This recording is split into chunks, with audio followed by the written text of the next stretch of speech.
we're supposed to talk about how I became Muslim and basically what Islam is in my perspective. Um, as this is the standard question for any convert or revert, how you become a Muslim.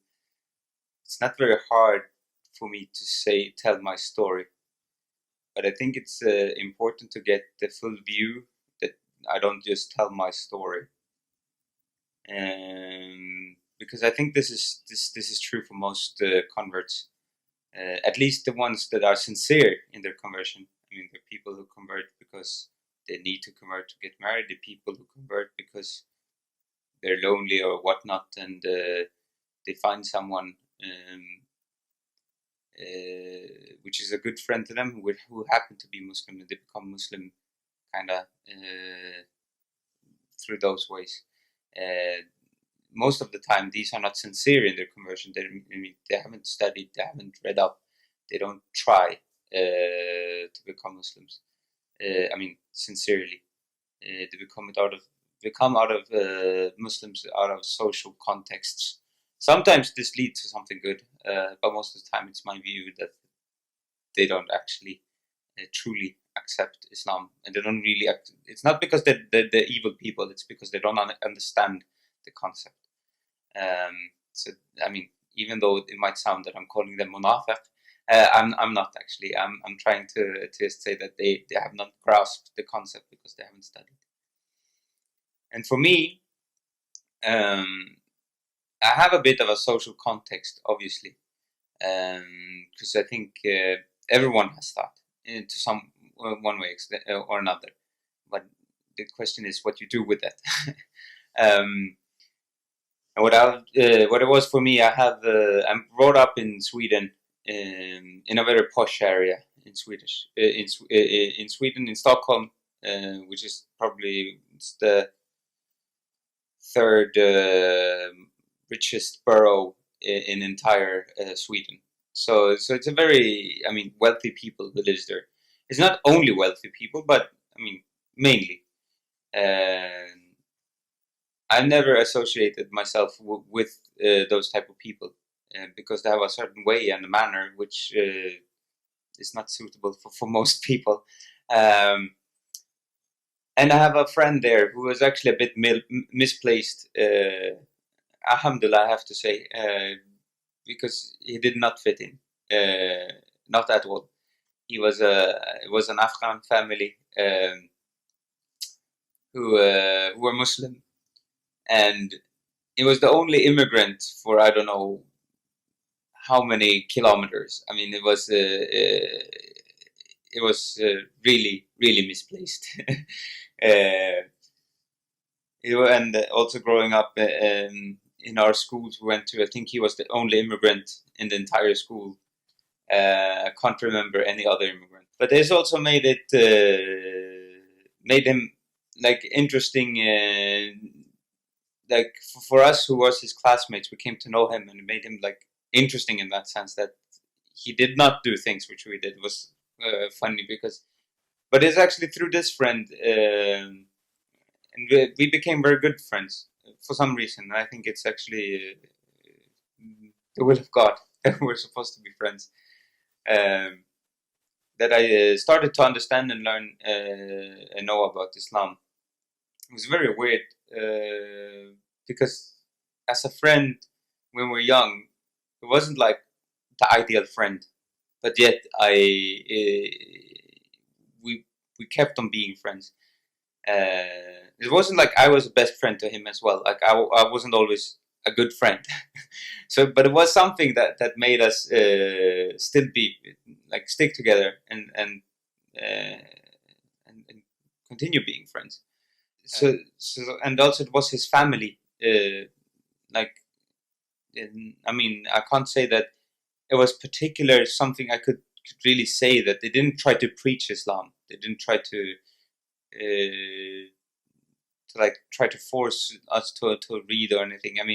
I understand from him that they were forced. In their family, because the family tried to keep the Islamic values, but being the only Muslim family in such area, it's hard for them.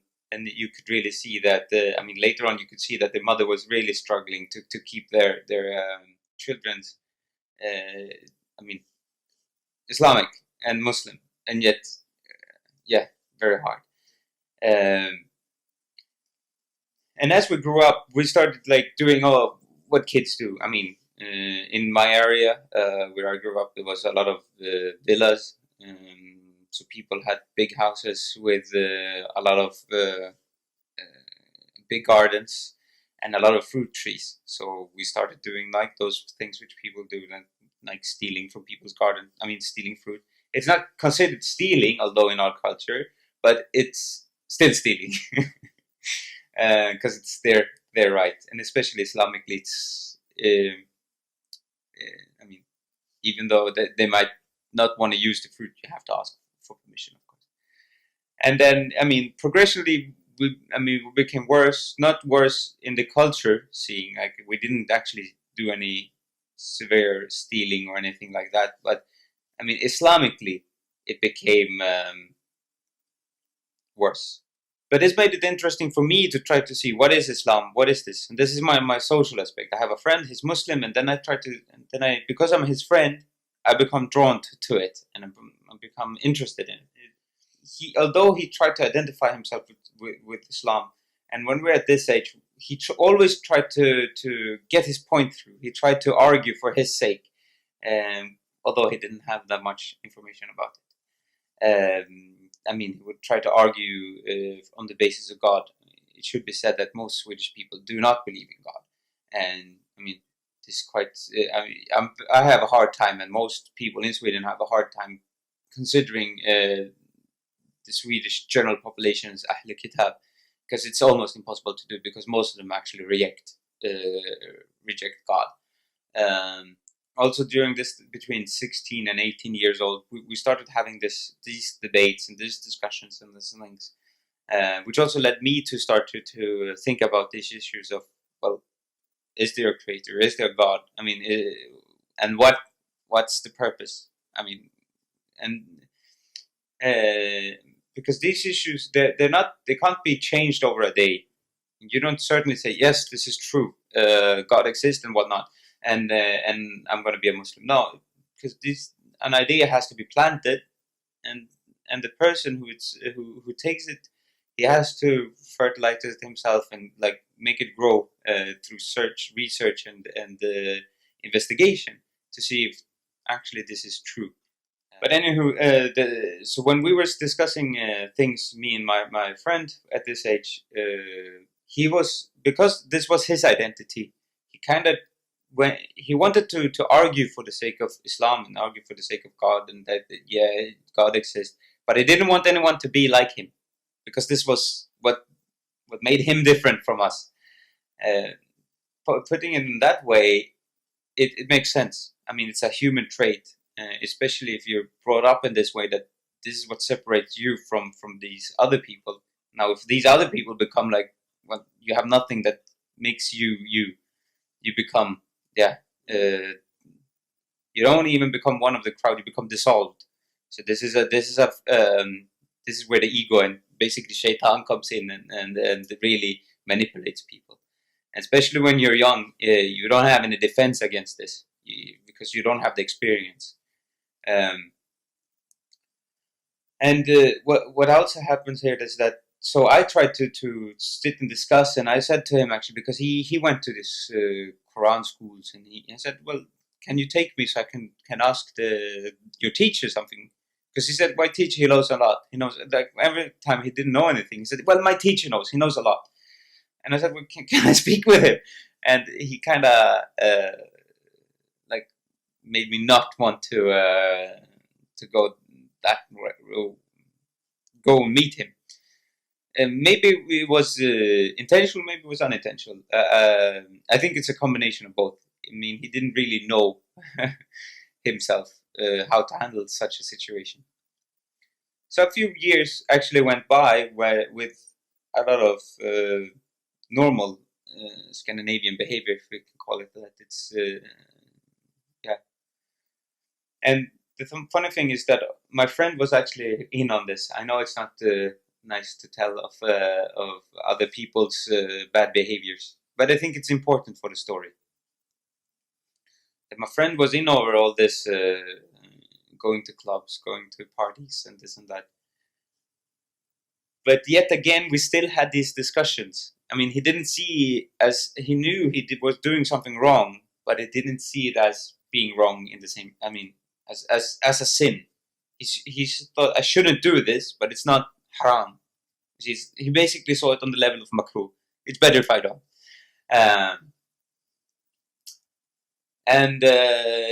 But then all of a sudden, I remember it was what was it, 2019 or something. So it's not. I mean, this period is like it's limited to like 4 years, 5 years time. It's a very short period of time actually. I mean, considering.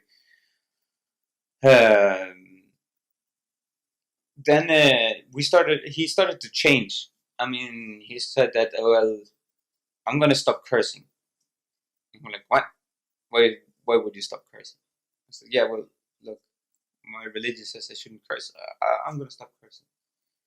And like, this is kind of a big thing. I mean, curse words doesn't mean anything in these cultures. I mean, you can say different types of words, and people do it all the time on TV. It's so common. And when someone say they're gonna do something that's so common, it doesn't really make sense. So this actually awoke my interest in starting researching Islam again and doing research.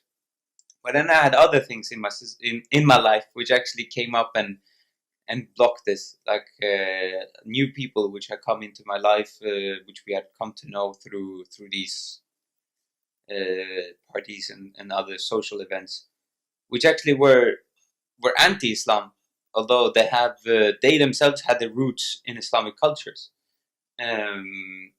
They were very.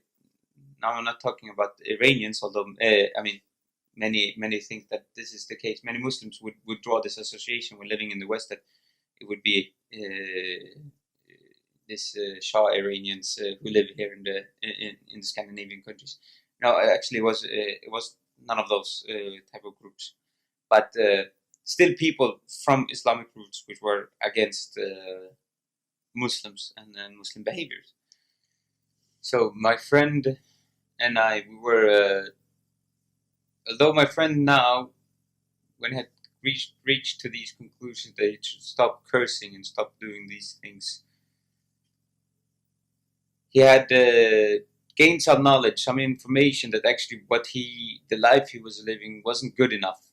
I mean, he wasn't doing things as he should do them. He wasn't being a good person, and he wasn't behaving in an Islamic manner, which made him, when we were sitting, all the friends, I mean, we were a group of maybe 5 friends who usually sat at each other's house playing Xbox. Well, Xbox didn't exist really. We were playing TV consoles anyway. And although he tried here in this age, this was like a period of time when other things, other social aspects pulled me the other way, away from searching Islamic knowledge. And so we came into this very deep conversation, which ended up to 4 o'clock in the mornings, and we had nice times. It's hard to get get in that position. I think for anyone, especially in modern societies. I mean, this is quite. It was really a rahmah from God that we got the opportunity, alhamdulillah, to sit and discuss these issues, because it made me think and made me actually want to study about Islam, and which actually made me draw a few conclusions for myself. Although I was still uncertain if this was actually the choice, because I mean it's a big change in one's life. And also, it should be mentioned that these issues has only been remained between me, my friend, and myself. I have not. When I came to this point, I didn't consult anyone. I didn't talk to anyone else. I didn't chat with my mother or father. I didn't speak with my brother. I didn't speak with any other Muslims at first, except for him. And then his family gave me the Quran, and we started studying the Quran together, and we started to read some things. And I think it was in English, actually, the Quran I got. Yeah, so I started reading that, and we discussed passages and things. And then we ended up sitting on Pal Talk, I remember. And but I might be actually confusing this with after I became Muslim. But I remember at least that we were sitting at Pal Talk because there was this, because I didn't really know what to do, if I should convert. And actually, interestingly enough, it was a Wahhabi brother that he said on Pal Talk, because this is their rhetorics, this is their way of doing things, is that they only give you a choice, yes or no, black or white. Although we know the world is not black or white; it's in a shade of grey. Very few things are actually yes or no, to be honest. But they present it like this. So he said, "Do you accept that you should drink alcohol?" But this time, I had actually, because we were studying, and because of my situation, I had time to take a step back from the world, because everything works on routine in the West. And I can imagine that this is the case for most cultures and civilizations, but especially, I mean, I've seen when I've traveled around the world that, I mean, in hotter countries, it's less on routine. You get the chance to take this pause, a step back. There's no pause in our societies. Everything's rolling 24/7. It's up, morning, go to school, work, home, sleep, and it's like this every single day. You don't have time to pause, and the only pause people get is the drinking, and even that is a routine. It's actually scheduled every single day of their lives. Although they don't think about it, they think they're free in their choice, but actually they're not. This have been chosen for them. So this gave me the opportunity, gave me the pause to step back and look at society. And this Wahhabi brother said, "Well, do you accept drinking alcohol?" And I didn't, because I knew that I wasn't actually getting any satisfaction out of it. It didn't give me anything. It just gave you a headache the day after. So I didn't enjoy it. And when analyzing it more and more, actually, it was so many things which actually you regret from doing it. You say, I shouldn't have done this. I shouldn't have done this. I shouldn't. What heck? And like now I'm broke because of that. And listen, like you could see the bad effects of it. And when looking back, you say, well, I actually didn't have that fun. So I said, yes. Well, I accept that I don't agree with alcohol. It's not, although it's a social accepted, it doesn't mean it's right. He said, okay, do you accept that that people should live a life where actually you're not going around with that woman, that person. You should stay. You should have a family life. And family is very, and of course, like, this is not. I mean, this is understandable for most rational people, that a society where you don't have a structured family structure. I mean, a safe family structure where you know that this is the set boundaries. This is your mother. This is your father. Will end up in chaos. You will have kids which becomes violent and irrational in their behavior, which we also can see in many Western societies today. Although this is not put in focus, because immigrants group are put more in focus, but you still see it, that these are troublemaker kids, that they don't have a stable family structure.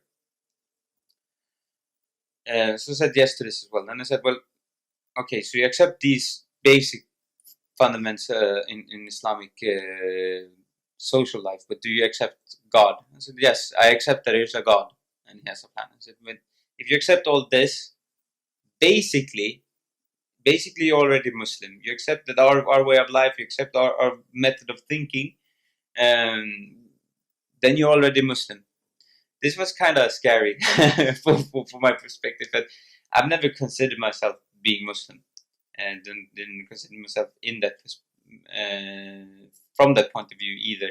And I think what happens now, like what's my obligations, what I have to do now. Oh my God, I'm trapped. Don't know if anyone knows this from when they're getting married. You have like this. No, I want out. I can't stay. I can't get married now. Oh my God, it's yeah, I'm too young or whatnot. Or when you make any choice, basically, would you know that this have ramifications and you have no idea what you're going into, basically. And this is what I had. So when I logged off from Paltalk, I did it quite fast after he told me this.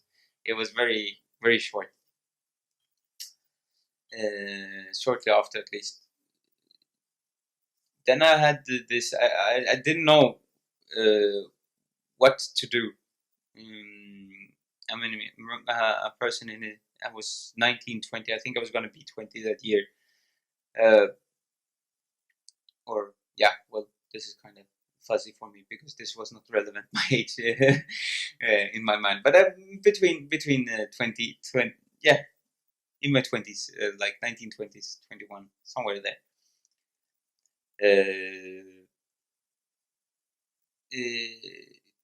I prayed to God in the best manner I could. I been earlier when I was younger. I had gone to this preschool, this Christian preschool, so I had some concept of how to pray Christian-wise. But my family was not Christian. As I said, it's very hard to define a Swedish person as Ahlul Kitab. I would not actually consider them to be Ahlul Kitab. Majority of them, you actually have to ask them, "Are you Christian?" rather than assume that they're Christian. You can't assume that they're Christian in a Swedish society. In most Scandinavian societies, I would actually say. And this, so I tried to pray like for guidance. I was like, what should I do? I mean, should I? I mean, I knew I had to take a choice in regards to God, but I didn't know what choice that was, which led me to a dream, which I had. And I have a friend. He became. I would say he became a Christian because he had the same life as his others, same thoughts as his others. But after doing, yeah, I don't know actually what it's called, to be honest. But I think it's just a confirmation. I mean, it's his reconfirmation of his faith with the church. He became very practicing Christian actually, and he did that at 18, when he was 18 approximately. In this dream, I had this friend and me. We were walking down the street, and this friend, it was a very good friend at that time. I mean, we have not spoken in a long time now. It's not because we're bad friends, but because of the locations. Since I don't live in Sweden more, it's hard to stay friends. But he and I was walking down a road, and we were 100% set where we were going. But then again, at the same time, we had no idea where this road would lead, but we knew where we were going. So if we took a left turn, we knew why we took a left turn. I mean, it was to get to a certain place. I mean, and then all of a sudden, we came to a door where a man greeted us, who was dressed in white with we couldn't see his face because he had a shiny face. I mean, it was light. Shiny face is wrong to say. It was actually basically just light coming from his face. So this made us, and he greeted us, and he sat and discussed actually Islam with us. This person, and I mean, I had no idea what he said. This is not the thing. I just know that in my dream I had a feeling like, yes, we were sitting and discussing Islam, but I can't remember what he said. And then this person said, well, he's going to show us how to pray. He's going to teach us how to pray. And at this point, my Christian friend, he was gone from the stream. He went up and left, and it was just me and this person. And he was actually standing. I was standing next to him, and we were praying 2 rakah of prayers. The funny thing here is that prior to this dream, I had not. I probably had observed in through television this and that, but I had no concept of a Muslim prayer. Actually, I didn't know how to pray. I didn't know what the prayer was, and I had no idea that it was actually based on rakah. This is interesting for me. I was only explained this afterwards when I told the dream that this was actually how Muslims pray. And when we were finished with this 2 rakat, I was in a party or in a club in one of these locations, which I usually frequent before.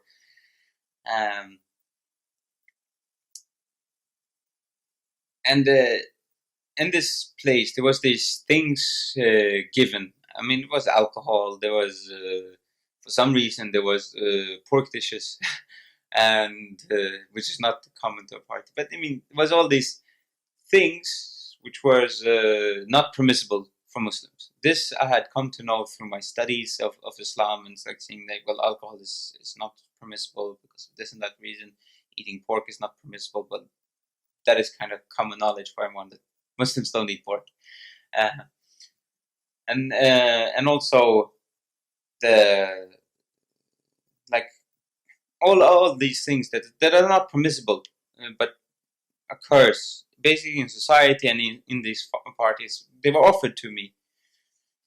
And I had this person which I prayed with and taught us and sat and explained things about Islam. He was with us, with me rather, and I could see him in the corner of my eye, like just about in the corner of my eye. But as I turned and tried to look at him, I couldn't see him.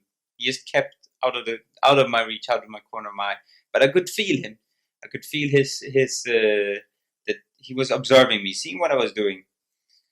And as I tried to I mean, someone gave me something to drink, and it was beer, for instance. I tried to reach it. I felt that he was disappointed. He didn't want me to have that, so I rejected it. And then he was happy.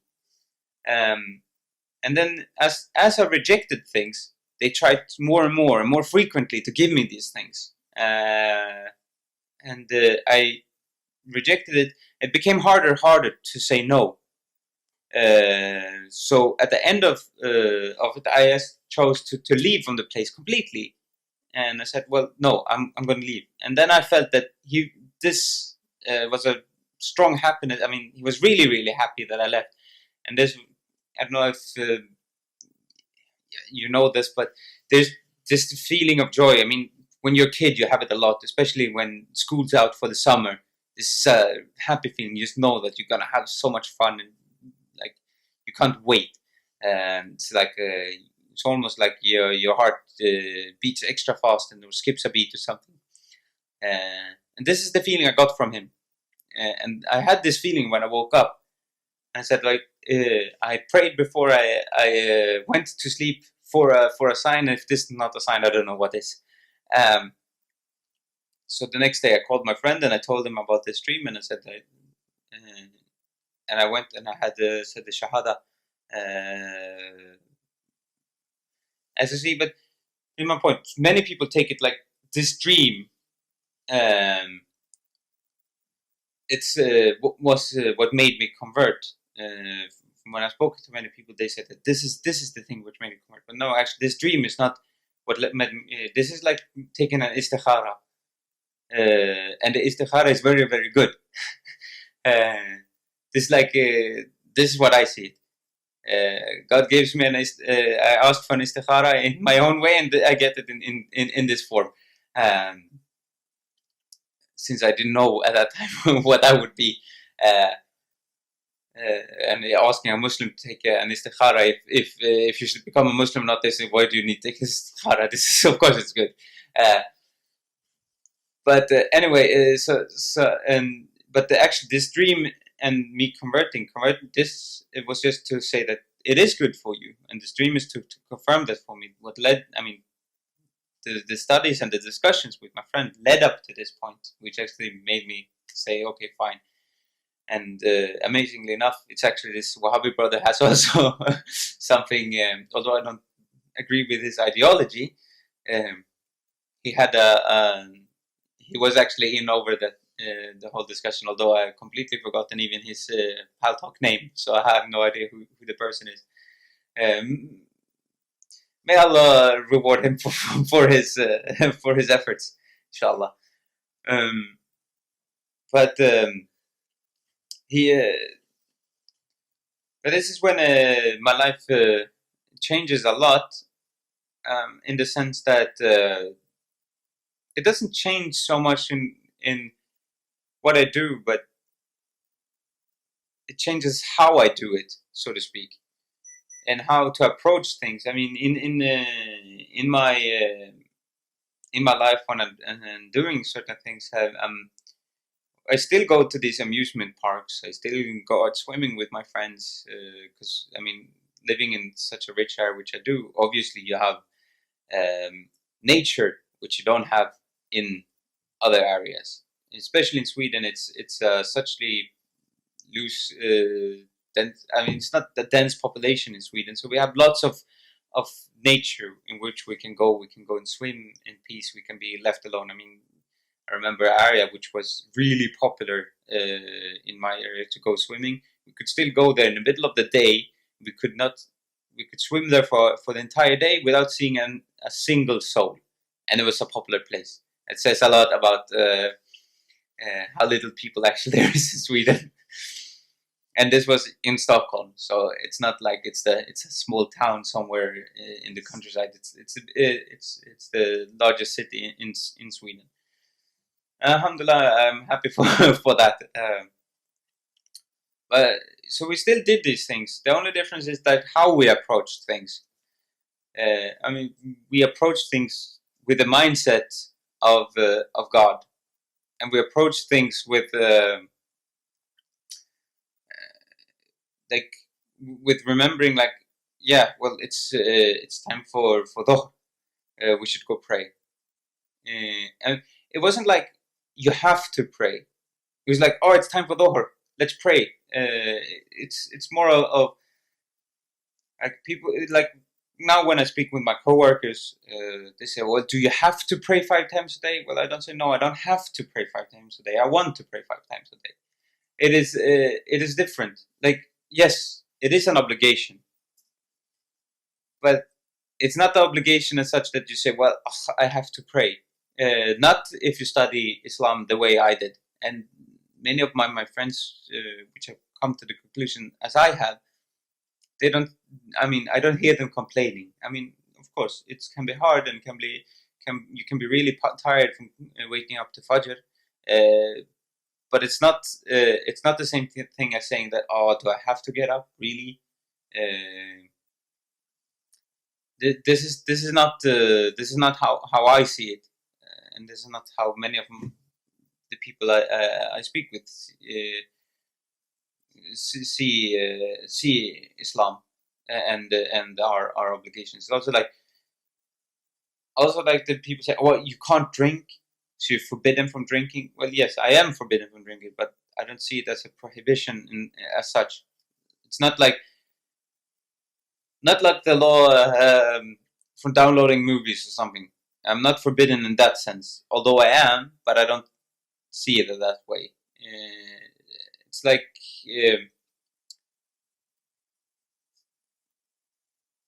how should I put it? It's like when we choose to do something, like when we choose to study, we want a good grade.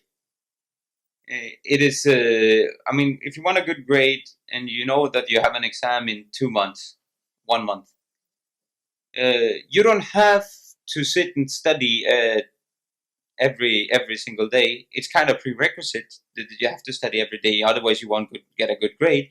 I mean, you might actually fail the course otherwise. I mean, if you don't study, you won't learn the things which you need to know for the exam. But no one actually is there to tell you to do it. it's up to your own thing. And this is the thing, like, if we as Muslims eat pork, we drink alcohol and this thing, it affects ourselves, it affects us, and we chose basis on that to reject them. Everything that is not permissible in Islam, it is because it has a bad effect. It's on that basis we say we're not permitted to do it, because we want to build a better personality, a better person. Although I can agree, some Muslims focus this in a wrong way. They only focus like you can and can't do something. It's not about can and can't do. It's about the effects and the cause and effect of things. As giving money to a person, a poor person, or any person who needs money at a certain point, it is always good, because it makes you a generous person. It makes you as a person a likable person. And this has also the effect with everything else, with every other person. Like, if you eat certain things, you actually will get certain bad traits from that. It actually has bad effects. And I'm not talking necessarily about physical effects. Of course, I believe that things have a physical effect as well. But it's more about, like, let's call it metaphysical effects, because it might actually affect your psyche from digesting certain things. I mean, eating pork has a certain effect. Drinking alcohol has a certain effect. Eating chicken has another effect. And that's why I also try as much as possible only as well to eat organic things, because I believe that as well as we're not supposed to eat pork, we're supposed to eat as organic as possible, because God has set up a system and we're supposed to live through that system. Now, putting chickens into a big farm and then mass slaughtering them, it's not according to God's system in my mind. But this is also a difference of opinion. But this is a, a longer story. But this is so when looking at how my life changed, it changed in this way, that when we went out, instead of going to any place and eating, we selected where we were supposed to eat. We said that, well, look, this might have tasted good going to McDonald's, but is it really good for us? We started thinking in those terms. Is it good for us spiritually? And also, we started to say, like, look, this person, he has a really bad behavior. He curses. I mean, he's not a good friend. He talks behind your back. And maybe we shouldn't be around this person. And also, like, a person who came up to me, and I don't know why he was angry about it, but he seemed like resentful towards me for becoming Muslim. And a person who can't accept for you who you are, should you really have him and choose to have him as a friend? No, you should probably not, because you don't know what his agenda is. I mean, he wants people to be according to his behavior, and he wants that probably because he wants something out of it. A friendship is give and take, and I think that overall, you have. This is basically what Islam and I mean, if you look at any of the religions, like from Judaism to Islam, any of the Abrahamic religions, that actually we see this in the core, that it's actually about constructing a personality which is liked and which has good traits in it, and keeping away from things which actually reduce you to one of these persons that rejects a person because you don't have the same beliefs that you. It's not on the basis of belief, but if a person can't have this, don't have this core that, look, you have to be accepting of him, you have to try to understand. Maybe you yourself should reject that person, because at the end, he will actually be harmful to you. And it's actually also because of this that I chose to become a Shia from the very start. Many converts to become Sunni or Wahhabi or whatnot, because this is the majority. most come in contact with these people. I shouldn't say these people, these brothers. Not to misunderstand that. I don't. It's not that I dislike a person who is Sunni, or just because I'm Shia. That's not what I want to say. But the person most come into contact with a Sunni Muslim because, well, there are more of them. Obviously, it's going to be easier to come in contact with them. But what I did is that actually my friend's mother, she didn't want me to become Sunni. She has a bad relationship with a lot of, even though most of her family is Sunni Muslim. But she herself has studied and become Shia, and that's why she wanted it. But she didn't want me to just say that, yes, I'm Shia. So she gave me a lot of books to read on Shia and Sunni. For some reason, she gave me Peshawar Nights. It's not a book for a newly converted person, because you won't understand half of the discussions. But it was a nice thought, because for her it made it made sense.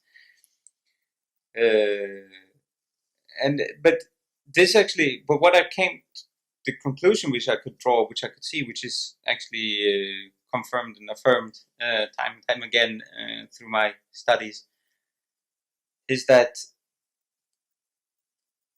Shia allows for a more free thought and development of the mind than most Sunni schools do. Sunni schools are more rigid in their understanding of things. I mean, she has allowed for a free, not a free interpretation. I shouldn't say it as that, but as a metaphoric interpretation of things. And this is more inclined to what I believe, that if God sends a religion 1400 years ago, it wouldn't make sense for him to say, like, look, the world is like this, and it should stay like this for 1400 years or even 5000 years. No, because, I mean, humans and human societies in change and involvement.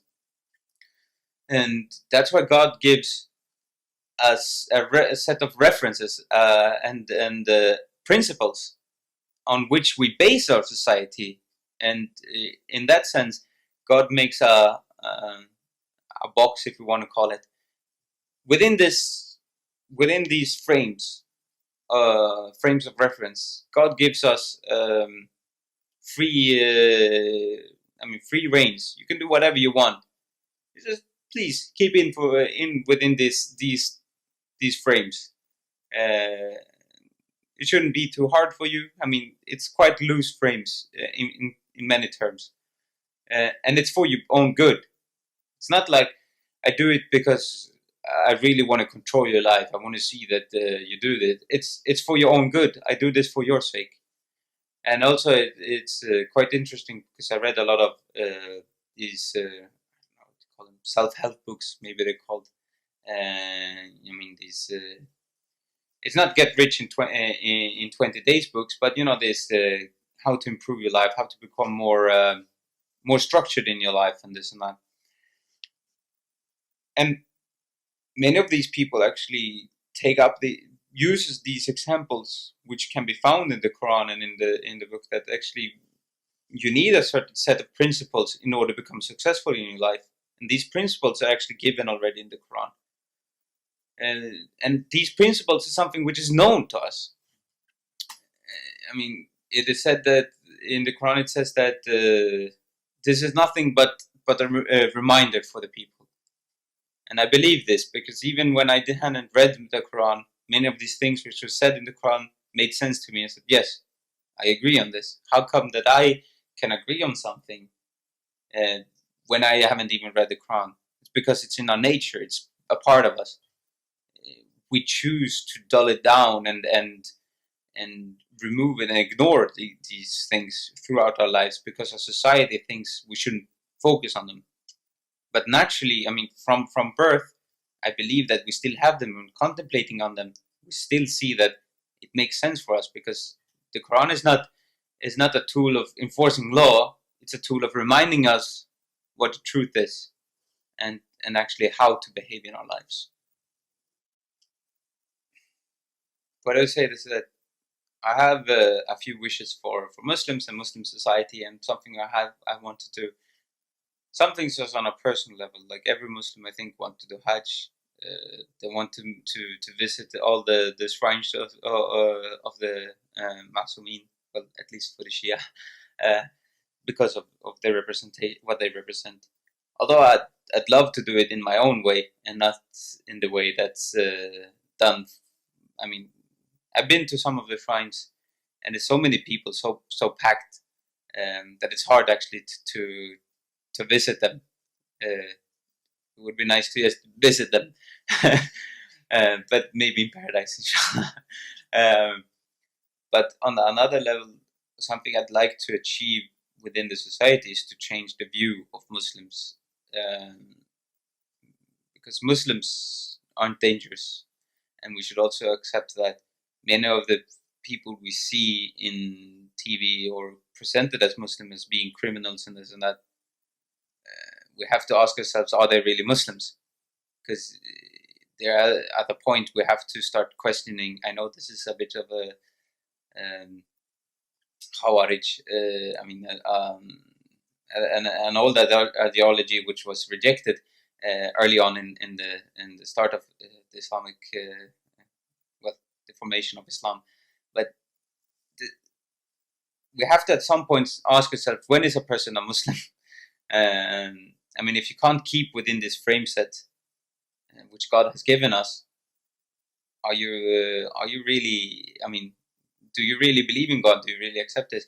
So, I mean, I would like to change this view, um, partly within the society. I mean, change those people who are behaving as they should. I mean, well-behaved people are the. I mean, getting them to understand that you have to behave in a certain way, and you have to address people in a certain way. You can't just say, "Well, I'm a Muslim. I'm right." And people don't see you as being right. And this is important that non-Muslim understand this, that there are people like me or my friend.